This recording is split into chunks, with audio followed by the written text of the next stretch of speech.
Urea का स्वदेशी उत्पादन 70 लाख टन बढ़ाने के लिए 6 उर्वरक संयंत्रों का उद्धार किया जा रहा है। FCIL के गोरखपुर, सिंदरी, तलचर और रामागुंडम संयंत्र, HFCL की बरौनी इकाई और BVFCL की नामरू फोर्थ।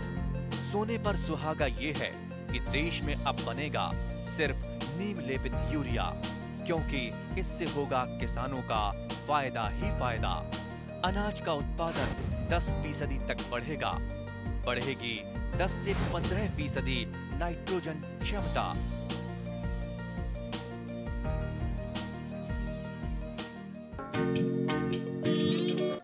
অসমত ফুল খেতিৰ যথেষ্ট সম্ভাৱনা দেখা যায়।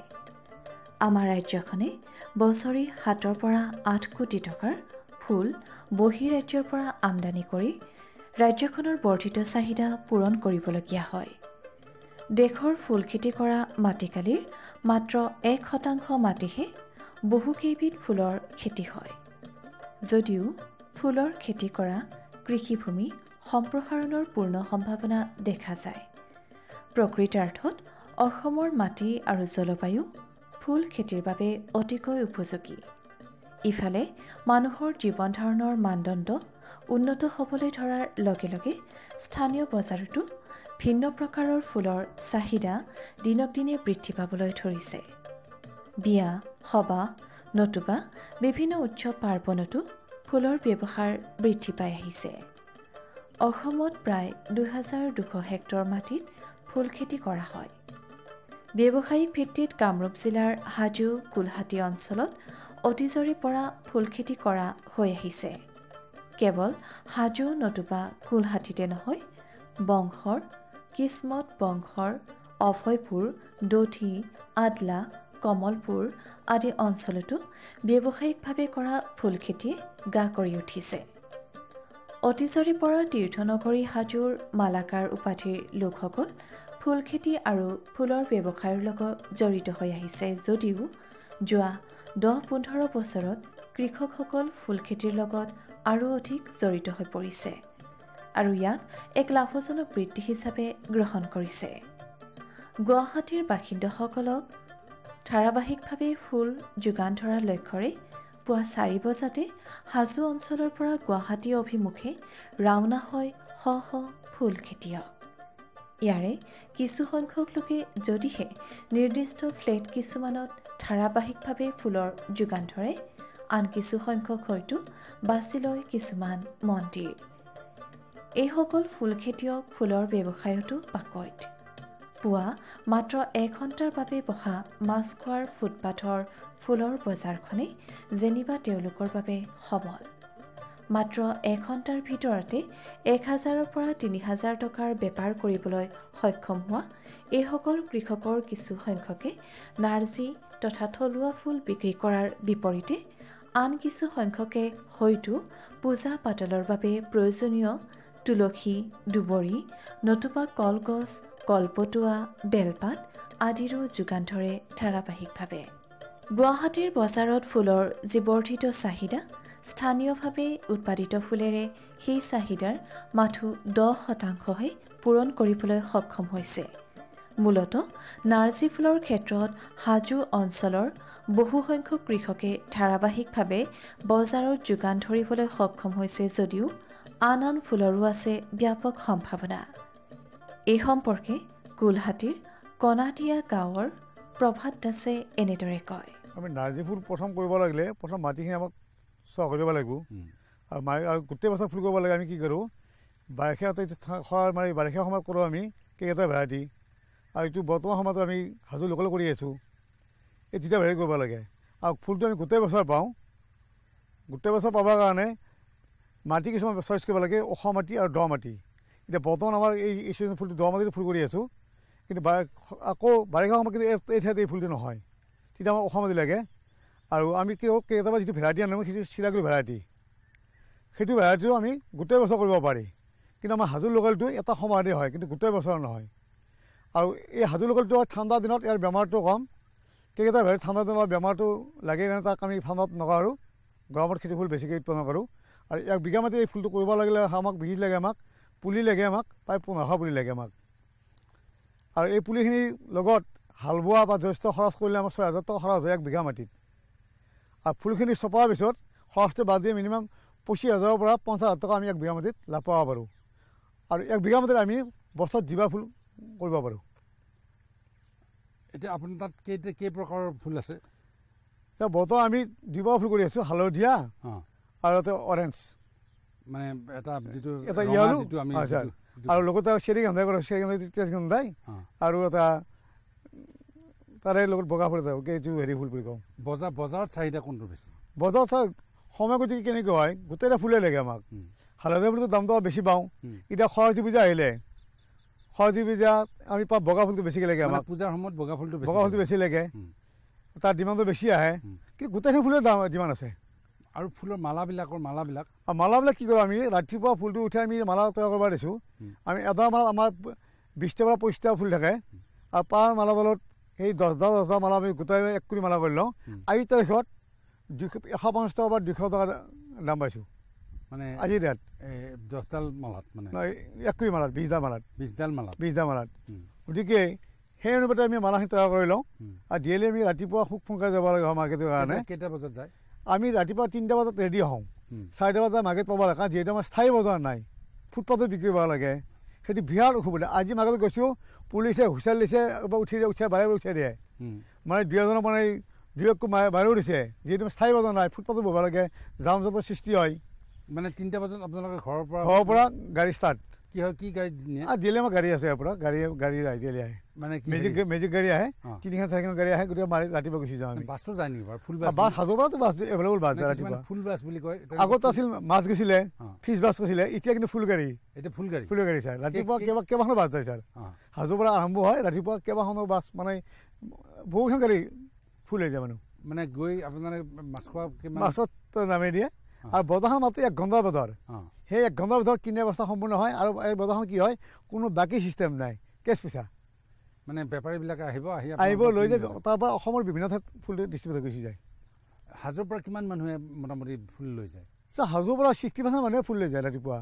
আমি ধৰক মালা নিছোঁ, কোনোবাই কি দুবৰি বন, বেলপাত, তুলসী, সেইবিলাক টোপোলা কৰি নিয়ে, য'ত গুৱাহাটীত তেওঁক ঘৰে দি আহে। তেওঁলোকে ধুনীয়া মোনাখন নিছে, যাওঁতে মোনাখন নিছে, মিনিমাম মোনাখন 1000 টকা এটা লৈ গুচি আহে আহোঁতে। ফুল খেতিৰ লগত সাধাৰণতে জড়িত হৈ থাকে মহিলাসকল। ফুলৰ নাৰ্চাৰী, ফুল ৰোপণ, ফুল চপোৱা, ফুলৰ মালা গঠা, বুকে বনোৱা আদিবোৰ কামত মহিলাসকলেই আগভাগ লোৱা পৰিলক্ষিত হয়। মহিলা কৃষকসকলেও লাহে লাহে বুজি উঠিছে উচ্চ মূল্যমান বিশিষ্ট ফুলৰ বজাৰ চাহিদাৰ কথা। সংৰক্ষিত অৱস্থাত সেউজগৃহৰ ভিতৰত কৰা অৰ্কিড, এন্থোৰিয়াম, জাৰবেৰা, গোলাপ আদিবোৰ ফুল খেতিৰ পৰা যে এবাৰ ৰোপণ কৰাৰ পিছত 6 বা 7 বছৰ পৰ্যন্ত একেৰাহে আয় পাব পাৰি, সেই কথা উপলব্ধি কৰি হাজো অঞ্চলৰ কিছুসংখ্যক কৃষক আকৰ্ষিত হৈছে সংৰক্ষিতভাৱে কৰা ফুলৰ খেতিৰ বাবে। কেৱল সংৰক্ষিত অৱস্থাত সেউজগৃহত কৰা উচ্চ মূল্য মান বিশিষ্ট ফুলৰ খেতিয়েই নহয়, হাজো অঞ্চলৰ মহিলাসকল জড়িত হৈ আহিছে নাৰ্জী, ৰজনীগন্ধা আদি ফুলৰো খেতিটো। হাজোৰ কোলহাটীৰ কণাদিয়া গাঁৱৰ প্ৰভাত দাসৰ পত্নী ভানু দাসে এই সম্পৰ্কে আমাৰ আগত এনেদৰে ব্যক্ত কৰে। আপোনাৰ এই যে ফুলৰ খেতি দেখিছোঁ আমি, কেতিয়া আপুনি মানে কিমান বছৰৰ পৰা ইয়াতে ফুলৰ লগত জড়িত হৈ আছে? ফুলৰ লগত জড়িত মানে প্ৰায় 10 বছৰ। 10 বছৰ। কি কি ফুলৰ খেতি আছে আপোনালোকৰ ঘৰত? আমাৰ নাৰ্জী ফুল আছে, আৰু ৰজনীগন্ধা আৰু অৰ্কিড, আৰু বাকী বেলেগ ফুল এইবিলাক গ্লেডিঅলাছ, গেৰুলাছ মানে ছিজন মতে হয় সেই গেৰুলাছ ফুলটো আৰু ইয়াৰ আগতে আছিল এতিয়া বৰ্তমান নাই আৰু আমাৰ নাৰ্জী ফুল কিমান বিঘা মাটিত কৰে আমাৰ প্ৰায় 5 বিঘা মাটিৰ কৰে আৰু 5 বিঘাত নাৰ্জী আৰু ৰজনীগন্ধাও প্ৰায় 4 বিঘাৰ আপতে থাকে আৰু আচ্ছা কিন্তু এই ৰজনীগন্ধাটো এবাৰ লগাই দিলে কিবা প্ৰায় 3 বছৰৰ মূৰত আকৌ হেৰি কৰিব লাগিব আৰু অৰ্কিডটো আপোনালোকৰ এই যে অৰ্কিডৰ এইটো দেখিছোঁ আমি গ্ৰীণ হাউচটো এইটো কিমান বছৰ আগতে কৰিছে প্ৰায় 3 বছৰ হৈ গ'ল 3 বছৰ হৈ গ'ল এতিয়া আপুনি মোক এটা কথা কৈছে আপুনি 10 বছৰ কৈছে যে ফুলৰ লগত জড়িত হৈ আছে ফুলৰ খেতিটো কৰি সাধাৰণতে এইটো মহিলাৰ খেতি মহিলাবিলাকে কৰি ভাল পায় আপুনি ৰজনীগন্ধা ফুলত খেতিত কি কাম কৰে কি ধৰণৰ কাম কৰে ৰজনীগন্ধা ফুলত মানে কি আমি ষ্টিকগিলা কাটি পেলাই এনে বাল্টিঙত হেৰি কৰি থওঁ জোৰ এনে জিকাই থৈ দিওঁ আৰু গধূলি টাইমত প্ৰায় 50 পিচকে পেকিং কৰা যায় পেকিং কৰি ক'ত পঠা দিয়ে শুক্লেশ্বৰত গুৱাহাটীত শুক্লেশ্বৰত দিয়া যায় কোনে লৈ যায় আপোনাৰ ঘৰৰ মানুহে হয় আৰু এৰিয়াৰ ক্ষেত্ৰত নাৰ্জীৰ ক্ষেত্ৰত কি কৰে আপোনালোকে নাৰ্জীৰ ক্ষেত্ৰত আমি তাৰমানে ফুল চিঙো আৰু তাই মালাবিলাক গাঁঠি পেলাই 10 পিচকে আমি তাৰমানে এনেকুৱাকৈ মিলাই থৈ দিওঁ আৰু নাৰ্জী ফুলৰ খেতিটো কোনটো সময়ত কৰে প্ৰায় 12 মাহে হৈ যায় মানে 12 মাহে কৰিব পাৰি না আমি সাধাৰণতে ঠাণ্ডা দিনতহে কৰে নহয় তাৰমানে যিটো আমাৰ কেলকাতা হেৰি আছে সেইটো তাৰমানে ইয়াৰ পিছত আমি এতিয়া লগাব ছিজনে হৈছে আৰু প্ৰায় মাৰ্চ মানৰ পৰা আৰম্ভ কৰি দিব পাৰি আৰু কেলকাতাৰ পৰা অসমত কেইবাবিধো অৰ্কিডৰ খেতি সফলভাৱে কৰাৰ থল দেখা যায় ৰাজ্যখনত বিদ্যমান থলুৱা জাতৰ কপৌ ফুলৰ উপৰিও বিদেশী অৰ্কিড যেনে ডেনড্ৰবিয়াম ভেণ্ডা মকৰা আদিৰ খেতিও সফলতাৰে কৰিব পাৰি উল্লেখযোগ্য যে অসম তথা সমগ্ৰ উত্তৰ পূৰ্বাঞ্চলৰ ৰাজ্যকেইখন হৈছে অৰ্কিডৰ ভাণ্ডাৰস্বৰূপ কিয়নো অৰুণাচলৰ 544 অসমৰ 191 মেঘালয়ৰ 352 মণিপুৰৰ 244 মিজোৰামৰ 159 নাগালেণ্ডৰ 231 আৰু ছিকিমত বিদ্যমান 496 উপৰিও ত্ৰিপুৰাৰ 426টা প্ৰজাতিৰে এই ৰাজ্যসমূহ হৈছে অৰ্কিডত চহকী শেহতীয়াভাৱে বিদেশী অৰ্কিডসমূহৰ বজাৰৰ চাহিদা দিনক দিনে বৃদ্ধি পাই আহিছে আনকি গুৱাহাটীতে আছে এইসমূহ অৰ্কিডৰ ব্যাপক চাহিদা গুৱাহাটীৰ বজাৰত অৰ্কিডৰ চাহিদা তথা সেউজগৃহৰ ভিতৰত কৰা অৰ্কিড খেতিৰ যতন আৰু লাভালাভ সম্পৰ্কে প্ৰভাত দাসে এনেদৰে কয় যেতিয়া আমি গুৱাহাটী বজাৰত যাওঁ বজাৰত দেখাব পাওঁ যে দোকানবিলাকত এই বুকে বনোৱাৰ কাৰণে অৰ্কিডটো দিয়ে আৰু তাৰ যিটো মূল্যটো দেখা পাওঁ প্ৰায় 40 টকা 50 টকালৈকে বিকে এটা ষ্টিকত তেতিয়া আমি ভাবিলোঁ যে আমিও এনেকৈ কৰিব পাৰোঁ নেকি তেতিয়া মই কি কৰিলোঁ প্ৰথম 2014 চনত মুখ্যমন্ত্ৰীৰ যিটো বিশেষ আঁচনি আছিলে মানে এই আঁচনিত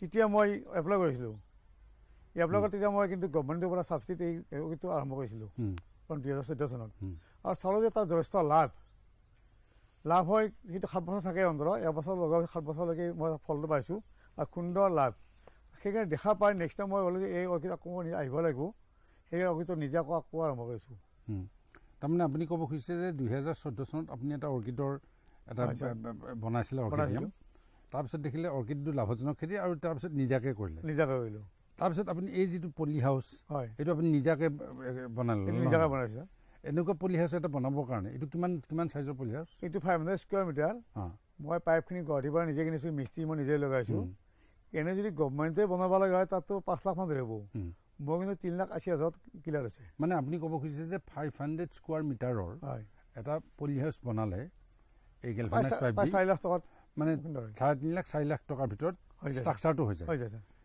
আৰু এইবিলাক আপুনি বাঁহৰ বনাইছে বাঁহবিলাক আমাৰ নিজৰ ঘৰৰ বাঁহ লেবাৰ চাৰ্জটো মই নিজে কৰিছোঁ নাৰিকল বাকলি কিন্তু বাহিৰৰ পৰা কিনি আনিছোঁ নলবাৰীৰ পৰা নাই বাহিৰৰ পৰাতো এইবিলাক কেৰেলাৰ পৰা আহে এতিয়া আমি নলবাৰীত লোকেল নাৰিকল পাওঁ, অলপ বিচাৰিলে পাওঁ গাঁৱত। ক'ত পায় এইটো? নলবাৰীত পাইছোঁ, নলবাৰী। মানে কোনোবা এঠাইতে পায়নে বিচাৰিব লাগে? নকল কিছুমান নাৰিকল বেপাৰী আছে, বেপাৰী আগতে কৈ থওঁ যে নাৰিকল বাকলি মোক লাগে, তেওঁলোকে এনেকৈ দি দিয়ে। ইয়াত পাওঁ আৰু ৰঙিয়াত পায়। ৰঙিয়াত পায়?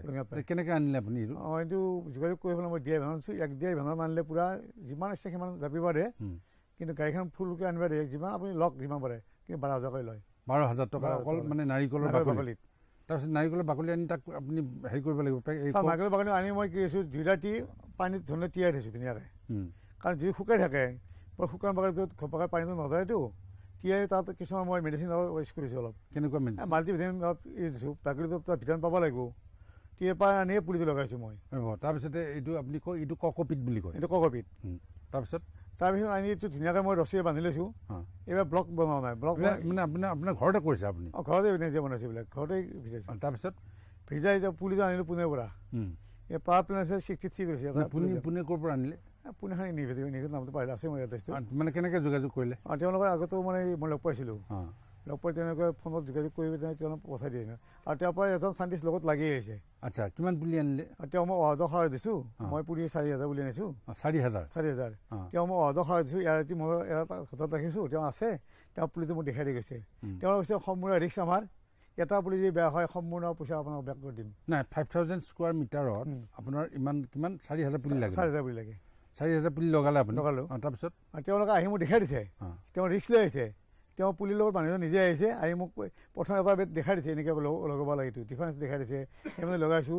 তেওঁ যদি এটা পুলি আপুনি বেয়া পুলি পায় সম্পূৰ্ণ পইচা আমি বেক দিম, আজি ফুল বেয়া হয়। কিন্তু সুন্দৰ চিষ্টেমত পুলি সুন্দৰ প্ৰচেষ্টা আছে। তাৰপিছত আপুনি কি কেনেকুৱা পৰিচৰ্যা কৰিব লাগে? এই পৰিচৰ্যা মাজে সময়ে এতিয়া পানীৰ এইটো চিষ্টেমটো আছে, এইটো মানে কি চিষ্টেম? এইটো ফকাৰ চিষ্টেম, ফকাৰ আছে, পানীৰ ফকাৰ চিষ্টেম আছে, মটৰ চিষ্টেম, মটৰ দিওঁ। আৰু NPKটো আমি নিজেই স্প্ৰে কৰোঁ। আৰু কথা টেংকি বনাব পাৰি, টেংকিটো ঔষধটো দিলেও পাৰি, কিন্তু সেই চিষ্টেমটো মই এতিয়ালৈকে কৰা নাই। ঔষধটো মেডিচিন দিব পাৰি, টেংকিটো দিব পাৰি, দিলে অলপ মিছইউজ হয় বুলি মোৰ এটা অনুভৱ হয়। ফকাত দিলে বাহিৰত পৰে পানীটো অলপ। এতিয়া পানীটো আপোনাৰ গ্ৰাউণ্ড ৱাটাৰ মানে হেৰি মাটিৰ তলৰ পৰা আহে, মাটিৰ তলৰ পৰা আহে, মটৰ চুইচ দিয়ে, পানীটো ওপৰত উঠি যায়, ফকাৰ চিষ্টেম। কৃষক একোজনে আয়ৰ ধাৰাবাহিকতা অক্ষুণ্ণ ৰাখিবৰ বাবে একেটা উৎসৱৰ ওপৰতে নিৰ্ভৰ কৰাৰ বিপৰীতে বিভিন্ন দিশৰ পৰা আহিব পৰাৰ সম্ভাৱনাৰ দুৱাৰ মুকলি ৰখা আৱশ্যক। এই কথাৰ ওপৰত ভিত্তি কৰিয়েই কৃষকসকলক ডাইভাৰ্চিফাইড কৃষি কৰ্ম কৰিবলৈ উৎসাহ যোগাই অহা হৈছে। ডাইভাৰ্চিফাইড অৰ্থাৎ বহুমুখী কৃষি ব্যৱস্থাত পথাৰ শস্য, উদ্যান শস্য যেনে ফল মূল, শাক পাচলি, মছলা আদিৰ খেতি, পশুপালন, মীন পালন, ৰেচম বয়ন আদিবোৰৰ ওপৰতো সমানে গুৰুত্ব দিয়া হয়। আমাৰ ৰাজ্যখনত গাহৰি পালনে এটা মাত্ৰা পাবলৈ সক্ষম হৈছিল যদিও আফ্ৰিকান সোৱাইন ফিভাৰ নামৰ মাৰাত্মক বেমাৰবিধৰ প্ৰাদুৰ্ভাৱে এই ক্ষেত্ৰখনলৈ অশনি সংকেত কঢ়িয়াই আনে। তেনে ক্ষেত্ৰত অসমৰ কৃষকসকলে বিকল্প হিচাপে হাতত ল'ব পৰা এটা ব্যৱস্থা হৈছে উন্নতমানৰ ছাগলী পালন। গোলহাটীৰ প্ৰভাত দাসে উন্নত জাতৰ ৬০জনী ছাগলী পালন কৰি নিজে নিজে লাভান্বিত হোৱাৰ উপৰিও অঞ্চলটোৰ বাবে হৈ পৰিছে আদৰ্শ। বহুমুখী কৃষি সম্পৰ্কে প্ৰভাত দাসে এনেদৰে কয়। বেলেগ কি খেতি আছে? বেলেগ খেতি মানে মই ছাগলী কৰিছোঁ। ছাগলী আৰু ছাগলী পাই গৰু গাই আছে। গৰু না ছাগলী কিমানজনী আছে? ছাগলী প্ৰায় ৬০টা ছাগলী আছে। ছাগলী মই আগতে আছিল যদিও লকডাউনৰ পৰা বেছিকৈ আৰম্ভ কৰিলোঁ। কিয় লকডাউনত যেতিয়া ফুলৰ মাৰ্কেট বন্ধ হ'ল, অলপ চলি আছে যদিও মই মঠ মন্দিৰ বন্ধ হ'ল, ফুলৰ ছাপ্লাই কমিল, তেতিয়া মই ভাবিলোঁ যে ছাগলী পুহিব লাগিব, কাৰণ মাংস সদায় লাগে। এতিয়া মুখ্যমন্ত্ৰী গ্ৰাম্য যিজন যোজনা হৈ গৈছে, তাত কি কয় গাখীৰ মাংস কণীৰ কাৰণে 50% ছাবচিডি দি আছে, তাৰ কাৰণে মানুহ যোগাযোগ কৰিব লাগে। মই কিন্তু তাৰ কাৰণে অলপ যোগাযোগ কৰি আছোঁ ছাগলীৰ কাৰণে।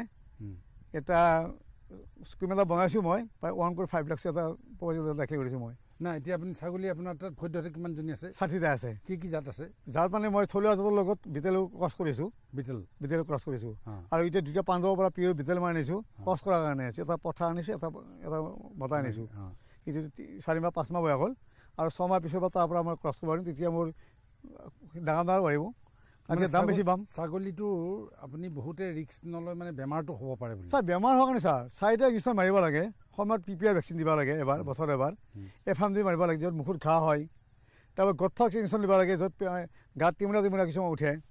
আৰু ইটিয়ান তিতি ভেকচিন দিব লাগে কিয় তেওঁলোকে খাওঁতে ক'ৰবাত কটাই পিন্ধে কাইটে পিন্ধে সেই ইনজেকশ্যন এই 4টা ইনজেকশ্যন দিলে কোনো টেনশ্যন নোহোৱাকৈ ছাগলী পুহিব পাৰি আৰু ছাগলীত ইনকামটো ছাৰ ইনকামটো যথেষ্ট ইনকাম কাৰণ 3 বছৰ 2 বছৰ 3বাৰ পোৱালি দিয়ে 2 বছৰ 2বাৰ পোৱালি দিয়ে আৰু গৰু গৰু গৰু কি গৰু মানে ক্ৰছ জাৰ্চি দিয়া আছে মোৰ তেওঁলোকে গাখীৰ ধুনীয়া গাখীৰ দিয়ে তেওঁৰ পৰা ইয়াতে মোৰ 10,000 গাখীৰ পাওঁ এজনৰ পৰা গতিকে আমি যিটো ডাইভাৰ্চিফাইড এগ্ৰিকালচাৰ হয় ছাৰ যে আপুনি আৰু আৰু আৰু আৰু খেতি হিচাপে আৰু কি খেতি আছে আপোনাৰ সৰিয়হ খেতি বা ধান খেতি সৰিয়হ খেতি কৰোঁ বেঙেনা অলপ কৰিছোঁ নিজে খাব কৰিছোঁ বেঙেনাখিনি মই বিক্ৰী কাৰণে কাৰণ মোৰ সময় নকৰিলে মানে বতৰ যাবৰ কাৰণে কিমান কৰিছে সৰিয়হ আছে 4 বিঘা মাটি সৰিয়হ আছে মাকৈ কৰিছোঁ গৰু গাই খুৱাব লাগে তাৰ কাৰণে মাকৈ খেতি কৰিছোঁ তাৰ ওচৰতে সেইডোখৰ মাকৈ আপুনি দেখা পাব তাত মাকৈ আছে তাত আছে মাকৈ আপুনি দেখা পাই আছে মাছৰ খেতি মাছ কৰা নাই আমাৰ বালি মাটিত মানে ফিচত পানী নাথাকে এতিয়া আমি দেখিছোঁ আপোনাৰ তাত এটা ডাইভাৰ্চিফাইড এগ্ৰিকালচাৰ এটা বস্তুত চিনাৰী দেখিছোঁ হয় ছাৰ ফুল আছে হয়